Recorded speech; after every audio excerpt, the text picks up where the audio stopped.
Mesdames, Messieurs, bonsoir à toutes et à tous. Voici les titres de l'actualité. Le Premier ministre échange avec le chef de file de l'opposition et le président de la CENI autour de la présidentielle de 2015. Pour le premier, le calendrier du scrutin a été sa préoccupation. Et pour le second, il s'agissait des questions budgétaires.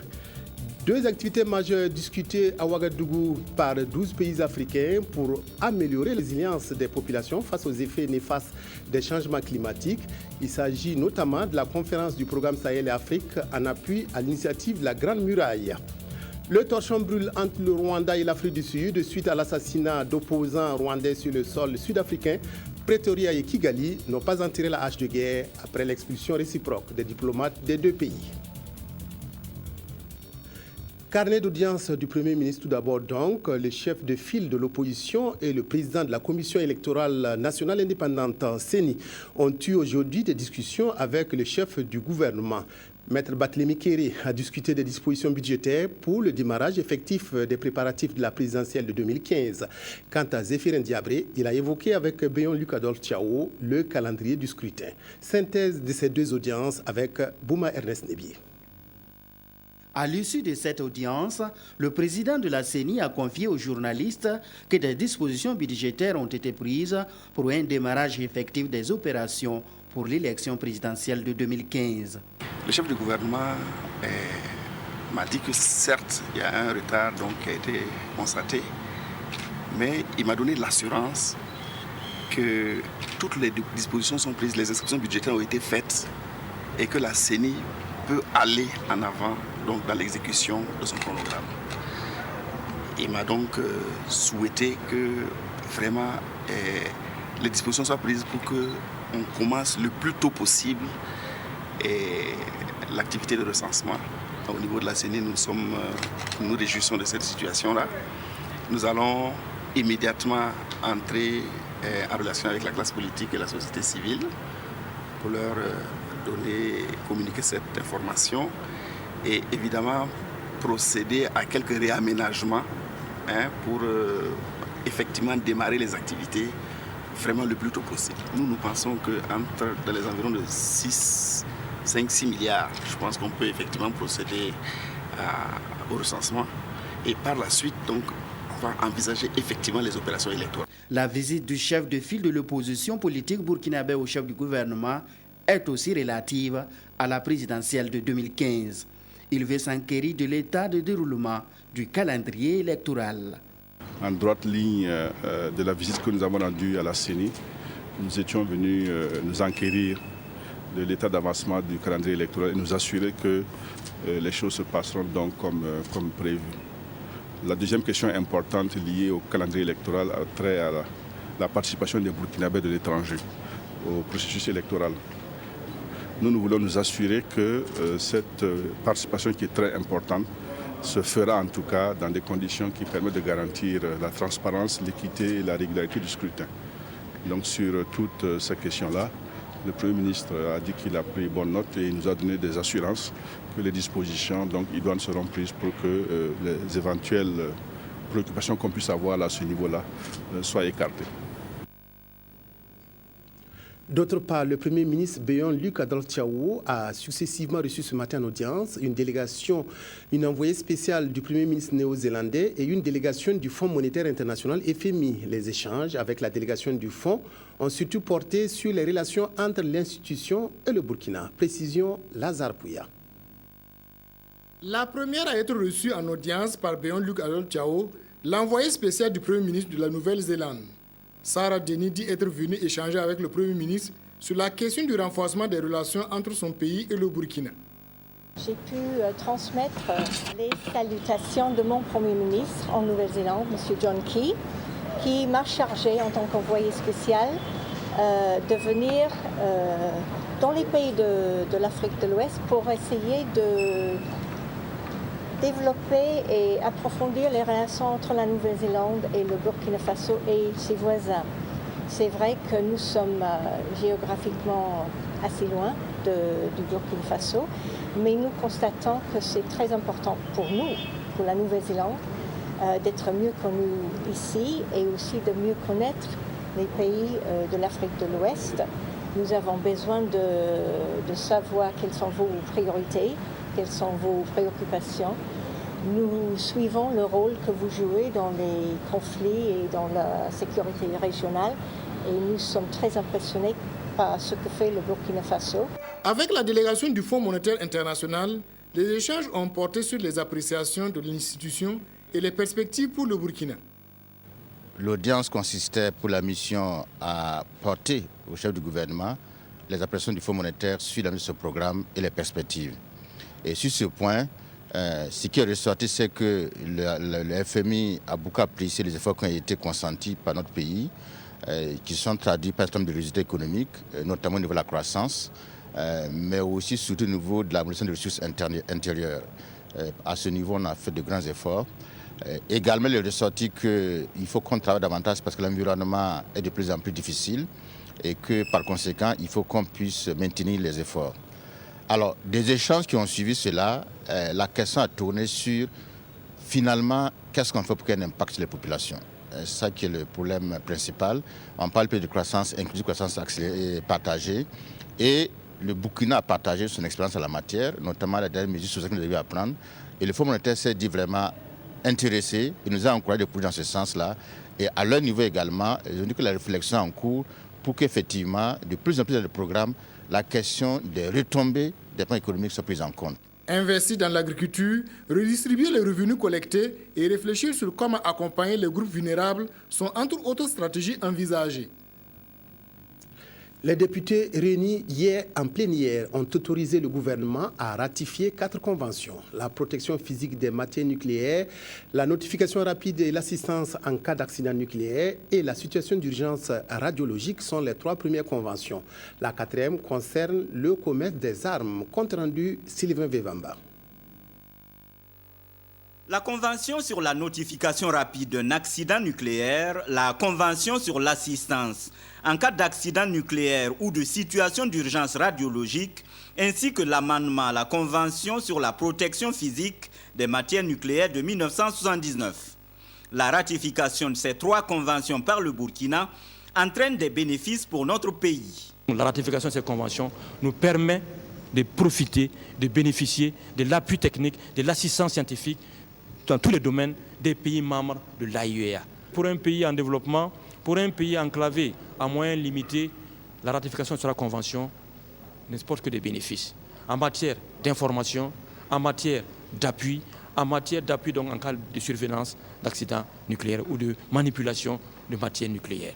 Quant au traité sur le commerce des armes, il a été adopté par l'Assemblée générale de l'ONU en tant qu'instrument global et juridiquement contraignant pour réguler ce commerce. Cet instrument juridique doit aider surtout les pays africains. Parce qu'en réalité, lorsque vous regardez les conflits, c'est souvent dans les pays pauvres que ces conflits se déroulent. C'est dans ces pays pauvres que les armes sont souvent utilisées, et surtout les armes de petit calibre et les armes légères, qui sont une catégorie d'armes qui a été prise en compte par ce traité. Et je pense qu'en ratifiant ce traité, le gouvernement burkinabé manifeste sa volonté d'œuvrer à la consolidation de la paix et de la sécurité internationale. C'est à l'unanimité des 108 votants que cet ensemble de projets de loi a été adopté. En marge de cette session, les députés se sont retrouvés aujourd'hui en atelier pour renforcer leurs capacités sur le système fiscal burkinabé. L'une des missions constitutionnelles de l'Assemblée nationale étant de consentir l'impôt, les élus se doivent de se former pour jouer convenablement cette mission parlementaire. Les précisions d'Anna Lusikiri. Les députés ont pu échanger avec des experts du ministère de l'économie et des finances autour notamment des termes, des concepts usuels du système fiscal, les dispositions fiscales de la loi de finances de l'année 2014 et leur portée. Dans cette loi de finances, nous avons eu à voter un certain nombre de mesures fiscales, des mesures qui allègent souvent la fiscalité au niveau des contribuables, des mesures qui vont permettre au pôle de croissance d'être plus performant. Donc il sied que tous les députés puissent s'approprier de ces mesures fiscales qui ont été votées par l'Assemblée nationale afin que nous puissions porter à la connaissance de nos contribuables, de nos électeurs, la portée de toutes ces mesures et ce que ces mesures peuvent apporter comme appoint et comme impact au niveau de l'économie burkinabé.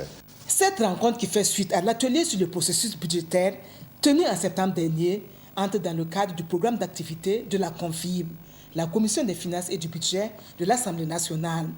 Elle vise le renforcement des pouvoirs de contrôle par le Parlement de l'action gouvernementale.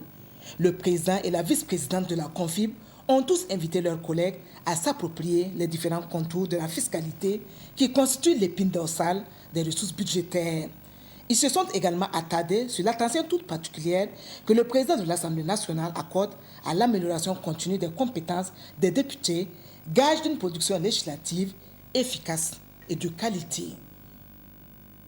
La conférence du programme Sahel et Afrique en appui à l'initiative de la Grande Muraille s'est ouverte ce matin à Ouagadougou en même temps qu'était lancé le projet de renforcement de la résilience. Deux activités qui permettront aux participants de 12 pays africains de partager leurs expériences en vue d'améliorer la résilience des populations face aux chocs dus aux effets néfastes des changements climatiques. Ernest Kambiré, reportage. Le programme Sahel et Afrique de l'Ouest en appui à l'initiative de la Grande Muraille Verte est un programme d'investissement de 1,1 milliard de dollars pour développer la gestion durable des terres et l'eau dans 12 pays africains. Le projet de renforcement de la résilience par le biais des services liés à l'innovation, à la communication et aux connaissances BRICS accompagne ces 12 pays dans la réalisation et l'exécution d'opérations d'investissement à grande échelle pour freiner la dégradation des terres et des ressources naturelles. Ces deux ensembles innovateurs et prometteurs en Afrique fourniront bientôt des services opérationnels, techniques et consultatifs aux 12 pays qui exécutent déjà ou préparent des opérations d'investissement pour gérer au mieux les terres et les ressources naturelles. À Ouagadougou, il est question de partager les expériences, conjuguer l'expertise des diverses communautés de praticiens en vue de consolider la mise en œuvre du projet BRICS lancé au cours de cette conférence. Les 12 pays qui sont présents ici vont nous amener pendant les 2 ou 3 prochains jours, vont nous exposer leurs pratiques qui ont fait, si vous voulez, leur fierté. Et ensemble, nous allons tous les emmagasiner pour les partager. Ce programme novateur mettra l'accent sur l'apprentissage sud-sud à travers la mise en œuvre des activités liées à la surveillance des changements environnementaux, les analyses géospatiales, la communication stratégique, la diffusion de bonnes pratiques en matière de lutte contre la sécheresse et de gestion durable des terres et de l'eau. Chaque pays a une innovation pour lutter contre la sécheresse. Le fait de les rassembler ensemble, de partager ces connaissances, va aider les pays à avancer plus vite que si les pays travaillaient seuls. Donc la Banque mondiale est très intéressée à appuyer ces pays pour accélérer le développement de leurs pays, surtout pour lutter contre la pauvreté. Et pour permettre aux pays de mise en œuvre d'affronter directement et durablement les défis de la dégradation des sols dans la région en vue de renforcer la résilience des populations vulnérables, le CILS, l'UICN et l'Observatoire du Sahara et du Sahel sont les 3 agences du projet BRICS identifiées pour appuyer les projets pays, chacune selon ses avantages comparatifs.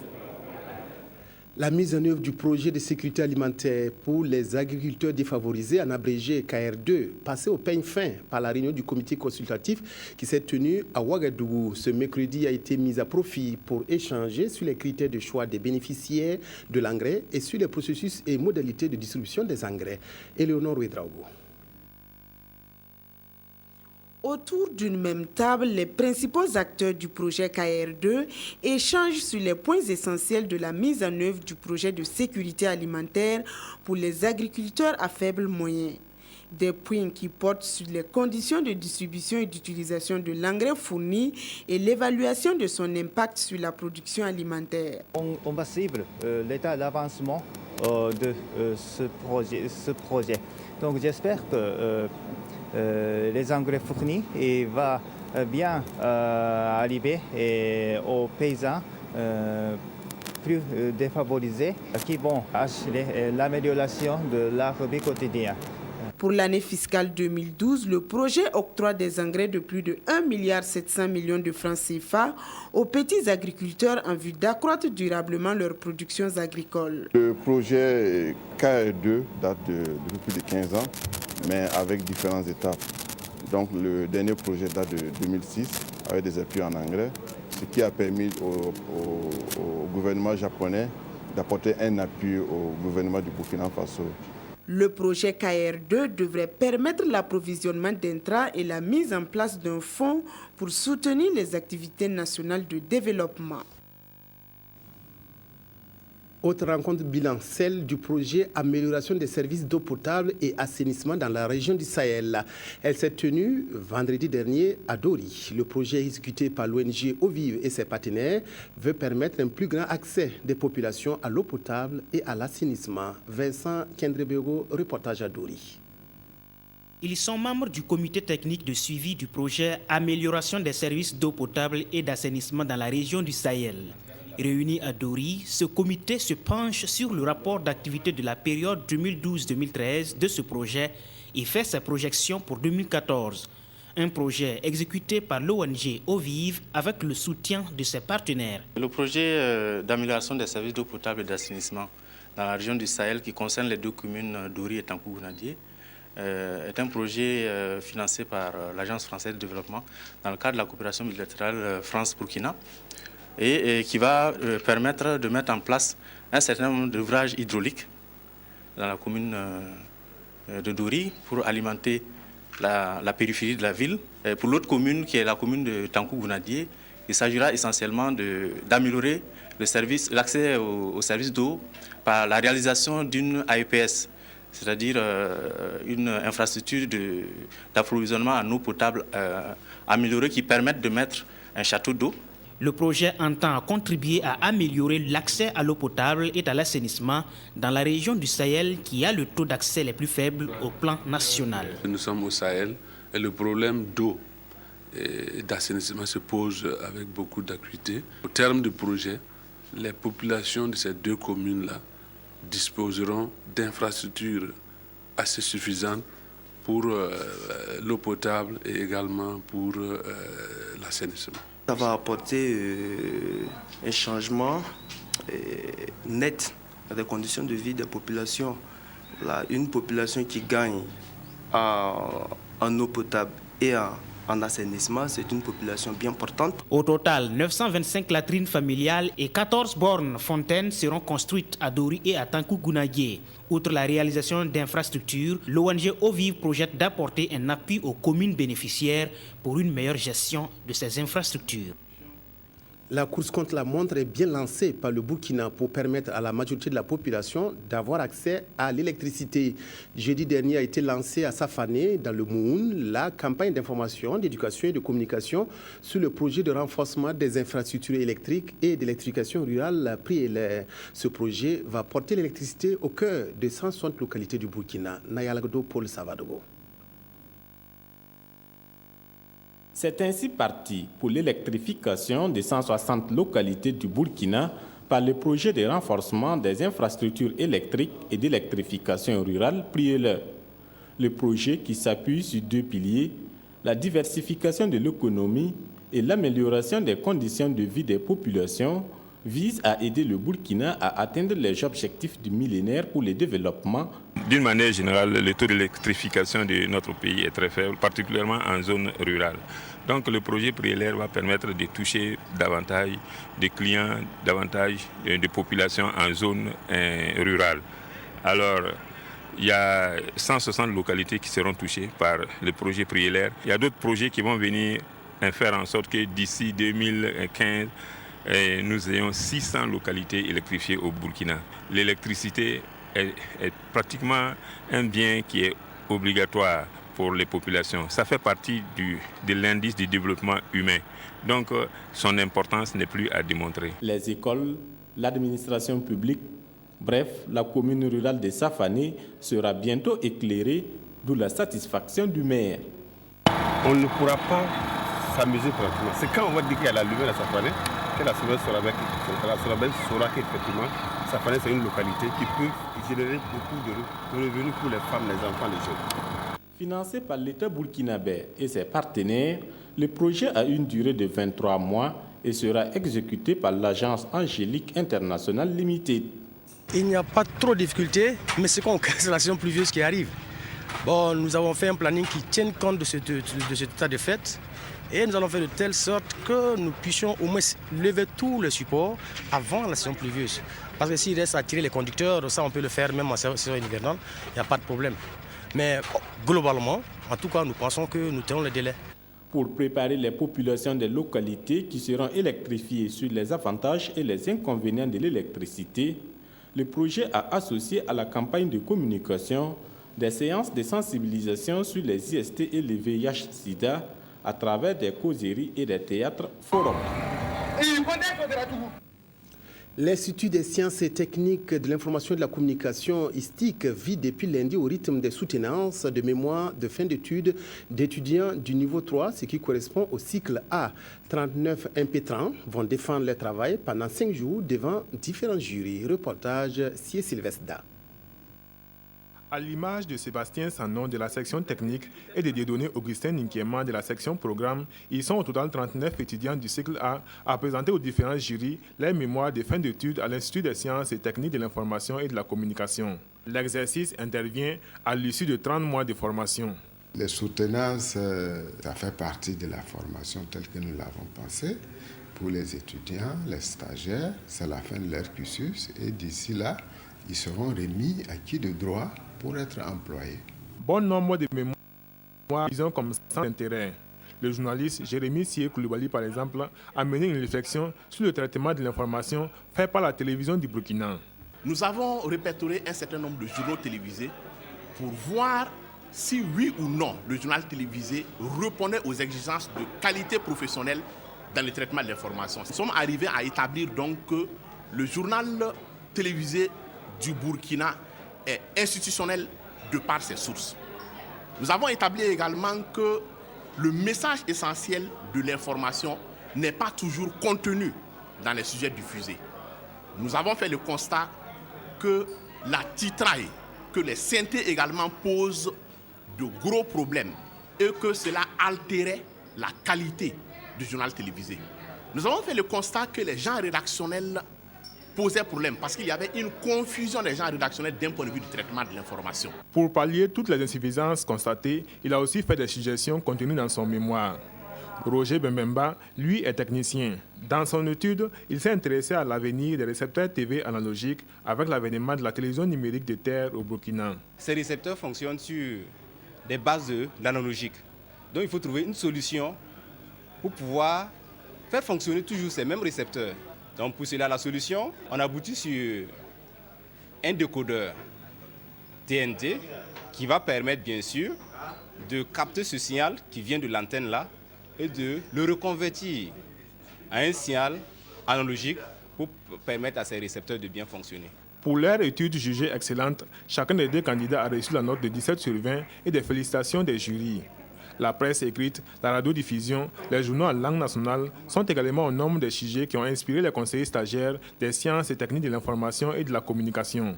Les soutenances à l'ISTIC ont débuté le 17 mars dernier et sont prévues pour prendre fin le 22 mars.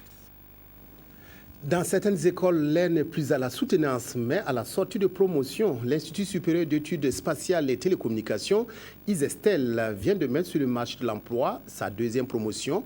Baptisée Promotion SIA 2014, cette QV est prête à accompagner les communes et les régions pour satisfaire leurs besoins de développement. Karim Sissé, reportage à Bobo. Après 24 mois de formation, les étudiants de la deuxième promotion de l'Institut supérieur d'études spatiales et télécommunications, ISESTEL, effectuent aujourd'hui leur sortie officielle. Au nombre de 24, ces géomaticiens ont appris durant ces 2 ans à manipuler et à analyser les images satellitaires. Désormais, les bases de données numériques n'ont plus de secret pour eux. Ils sont capables d'amener l'espace dans les ordinateurs au laboratoire, de calculer et de mesurer les valeurs et d'orienter les décisions. J'ai appris comment est-ce qu'on pouvait utiliser les SIG pour détecter des indices favorables à une exploration minière, en l'occurrence la détection des linéaments et l'utilisation aussi des données de sondage en vue de consolider ce qu'on a trouvé via les images satellitales. Ça fait très chaud au cœur de savoir qu'on s'est multiplié parce que je me rends compte qu'aujourd'hui, je ne peux plus dire que je suis le seul spécialiste. Et ça, c'est une fierté pour un homme, pour un père et pour un fils d'une nation qui a besoin de compétences pour le développement du pays. Le parrain de la cérémonie n'a pas manqué de prodiguer des conseils à ses filleuls en vue de faciliter leur insertion dans la vie professionnelle. Les filles viennent de recevoir leur parchemin ce matin et ce que je leur ai donné comme conseil, c'est de valoriser le document qu'ils ont reçu, valoriser le diplôme qu'ils ont reçu en montrant de quoi ils sont capables, en faisant preuve d'imagination, en faisant preuve d'initiative pour que les promoteurs, pour que les établissements, les structures, les différentes structures puissent savoir de quoi ils sont capables et qu'est-ce qu'ils peuvent faire pour apporter leur contribution dans le développement de nos pays. A noter que cette deuxième promotion de l'ICESTEL a été baptisée promotion SIA 2014. Le secrétaire exécutif du comité inter-État de lutte contre la sécheresse au Sahel s'est rendu à l'ISIG pour découvrir le fonctionnement de cette grande école. Cette visite a été jugée fructueuse par le patron du SILS qui a promis d'y retourner pour sceller un partenariat entre le comité et l'université Aube Nouvelle. Zalissa Sanfo. Le secrétaire exécutif du comité permanent inter-État de lutte contre la sécheresse au Sahel SILS dans les locaux de l'université Aube Nouvelle. Il répond à une invitation du bureau des élèves. En initiant ces visites, les élèves veulent faire découvrir leur école au président des institutions. Ces visites, je dirais, contribuent toujours au rayonnement et au fonctionnement de notre université. Parce que le SILS sera non seulement un moyen de promouvoir aussi nos étudiants, parce que déjà on peut avoir espéré des stages au niveau du SILS. Et aussi, pourquoi pas, peut-être demain je me retrouverai au SILS pour travailler. Et du fait, compte tenu du passage du secrétaire exécutif, et il dira voilà un étudiant de l'université Aube Nouvelle, pourquoi pas le maintenir au sein du SILS. Première étape de la visite, le bureau du président directeur fondateur. Là, il a été expliqué à la délégation du SILS le fonctionnement ainsi que les objectifs de l'université. Après, cap a été mis sur le centre américain de langue, puis le centre multimédia et les salles de classe. Ici, le secrétaire exécutif a prodigué des conseils aux étudiants. L'université Aube Nouvelle s'étend et la délégation a pu découvrir le chantier des nouveaux amphis. À l'issue de ces visites, le secrétaire du SILS s'est dit émerveillé. Je suis suffisamment impressionné par le dispositif. Je ne m'attendais pas à avoir un dispositif aussi impressionnant. Nous allons nous asseoir en ce qui nous concerne, développer ce partenariat et puis dire de manière concrète, dans tel ou tel domaine, nous pensons que l'ISIC, tout comme les autres institutions sous-régionales, peuvent apporter une contribution technique et scientifique nous aidant. Adoum Djimé promet revenir dans 6 mois pour concrétiser ce partenariat naissant entre le SILS et l'université Aube Nouvelle. Jour J-3, plus que 72 heures pour l'ouverture de la 17e édition de la Semaine nationale de la culture Bobo 2014. À quelques jours de l'ouverture de cet important rendez-vous de la culture, le comité d'organisation a rencontré la presse pour dresser l'état des lieux et donner des gages que la manifestation répondra une nouvelle fois aux attentes du public. Reportage Ali Traoré. Tout se passe bien dans l'organisation de la 17e édition de la Semaine nationale de la culture SNC 2014. C'est le message essentiel qui a été livré ce mardi aux journalistes par le comité d'organisation. Néanmoins, certaines difficultés restent toujours d'actualité. Il s'agit notamment du déficit de 100 millions de francs CFA qui n'est toujours pas comblé, de la non-disponibilité des salles de classe pour accueillir les 2000 artistes et du problème d'eau et d'électricité. Pour cela, le comité a sa petite idée. Au niveau du stade Sangoulé-la-Misana, nous allons surtout fonctionner avec le groupe. Un groupe que nous avons apprêté et qui va nous permettre, n'est-ce pas, de nous passer, n'est-ce pas, de la Sonabel. Pour que nous évitions qu'au cours d'un spectacle d'ouverture, il n'y ait coupure et que ça ne vienne tout perturber. Et au niveau de l'ONEA et de la Sonabel, et de l'ONEA également, et tout comme de la Sonabel, les correspondances ont été adressées à ces institutions-là pour qu'effectivement soient regardants. Pour faire face également à ces difficultés, le président du comité d'organisation a lancé un appel aux collectivités territoriales.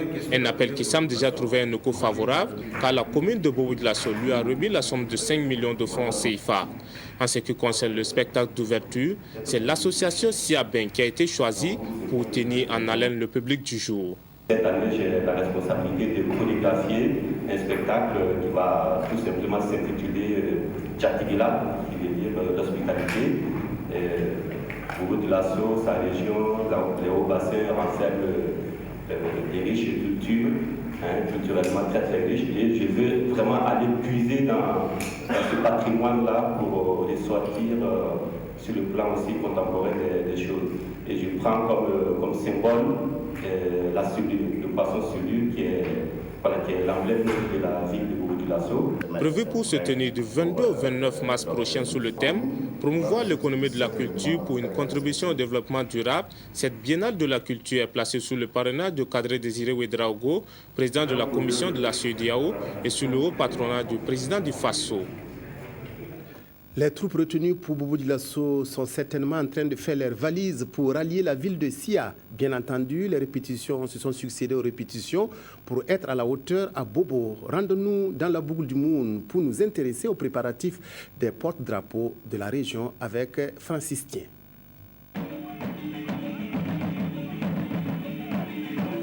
À quelques jours de la SNC 2014, l'heure est au dernier réglage au sein des différentes troupes de la boucle du Mouhoun.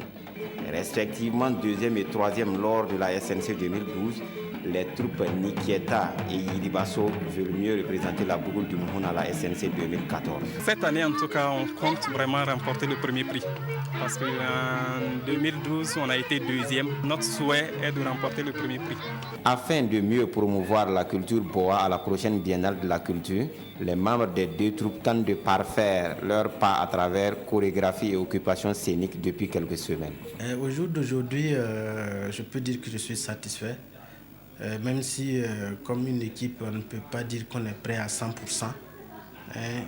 Mais nous pouvons dire au niveau de la direction régionale que nous avons fait ce que nous pouvons faire et nous sommes satisfaits de ce que nous avons fait.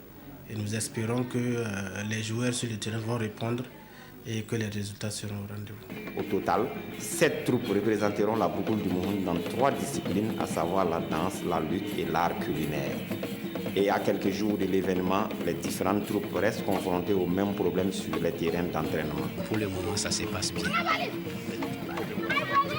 Bon, les difficultés, si ce n'est pas l'indisponibilité de certains artistes, c'est surtout ça qui joue sur les répétitions. Sinon, en gros, ça va.